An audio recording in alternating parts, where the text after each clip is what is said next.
Congress senior నేత జగ్గారెడ్డి చేసిన మరికొన్ని హాట్ కామెంట్స్ ఇంట్రెస్టింగ్ గా మారాయి. కాంగ్రెస్ సీనియర్ నేత జగ్గారెడ్డి చేసిన కామెంట్స్ మనం చూస్తున్నాం. బ్రేకింగ్ న్యూస్ లో కాంగ్రెస్ లోకి త్వరలో 20 మంది బీఆర్ఎస్ ఎమ్మెల్యేలు వస్తారు అంటున్నారు. కేసీఆర్ పక్కన ఉన్న ఆ 20 మంది ఎమ్మెల్యేలు కూడా కాంగ్రెస్ లోకి వస్తారంటున్నారు జగ్గారెడ్డి. బీఆర్ఎస్ ఎమ్మెల్యేలు వస్తారని చాలా కాన్ఫిడెంట్ గా చెబుతున్నా, పదే పదే అదే మాట చెబుతున్నా అంటున్నారు జగ్గారెడ్డి.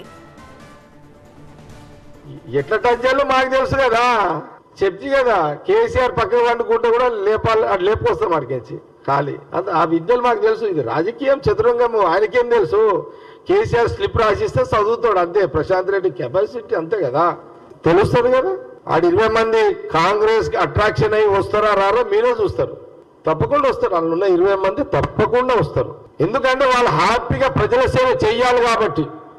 టీఆర్ఎస్ లో ఉన్న బీఆర్ఎస్ లో ఉన్న ఎమ్మెల్యేలు, మెజార్టీ ఎమ్మెల్యేలు ప్రజల సేవ చేయాలి, ప్రజల దగ్గర మంచి పేరు తెచ్చుకోవాలంటే కాంగ్రెస్ లో స్వతంత్రానికి, ఇక్కడున్న స్వతంత్రానికి మన పనులు ప్రజలకు చేసి పెట్టవచ్చు అనే దాని మీద ఖచ్చితంగా వాళ్ళు వస్తారు. అది కొంత మాకు మాకు మాకు కాన్ఫిడెంట్ మాకు ఉంది.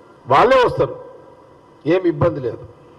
వస్తారు వస్తారు అని నేను గంటబద్ధంగా చెప్తున్నా. పేర్లు చెప్తే ఎట్లయితుంది చెప్పం కదా, పేర్లు చెప్పం.